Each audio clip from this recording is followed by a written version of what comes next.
It's me again, Courtney Page of Coldwell Banker, popping in for some market stats for June 2024.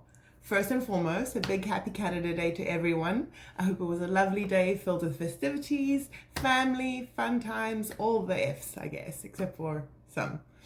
Well, let's start and jump straight into the market stats here. When we're looking at it, we're not really up there in this hot market that people were thinking was going to come as far as spring into summer and stuff, but we are seeing a lot of inventory, which is still one of my favorite things because I love working with buyers, helping them find new homes, and properties are selling as long as they are priced correctly.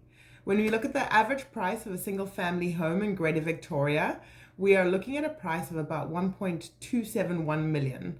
Actually just shy of 1.278 or 272 million, sorry. That is down 15.4% from May even, but it is up 5.5% from last year, June. When we look at condos, we're looking at an average price point of $587,000. That is down 14% from May, and it is down 16.5% from June last year. Townhouses, we're looking at about an average price point being $793,000. That is down 11% from May and down 10% from last year. So overall, we're seeing the prices have actually come down a little. Now, in my mind, and I might be wrong, I think it's due to the fact that our inventory is up so high. So obviously, what I mean by that is that buyers have a lot more to shop from. Sellers have a lot less buyers for their properties, and so the negotiations are going that way. For me, ultimately, the biggest thing is if you're doing a lateral move in the market, if you're going to be selling your house and buying a house, always what ends up happening is you will hurt on one side and you will benefit on the other. In this market that we are in, being that I consider it probably more of a steady market, lending itself to a buyer's market, buyers have the benefit. So they will be finding places they can negotiate things down, they can get their conditions, they can make sure that every box is ticked before they're moving forward on a property. Whereas sellers have the inventory that they used to be able to get a much higher price on, but then they would be hurt on the buying side. So now they perhaps negotiate down a little bit on the sale side of things. When they list their property, they sell it off, might negotiate down there, but guess what?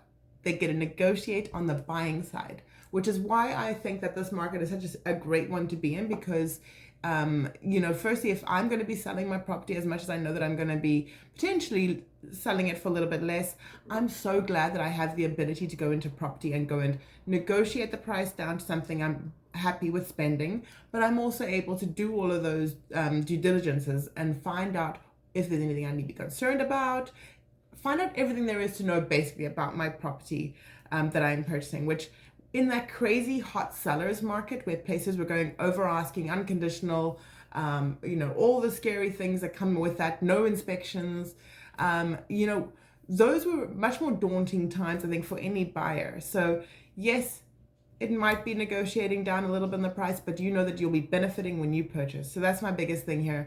I'm actually loving the market, hoping it gets a bit busier because I think that, we just need a bit more action going on. I mentioned those higher listings. We are looking at around 3,460 listings on the market now. That's up 3.7% from May, up 47.7% from June last year.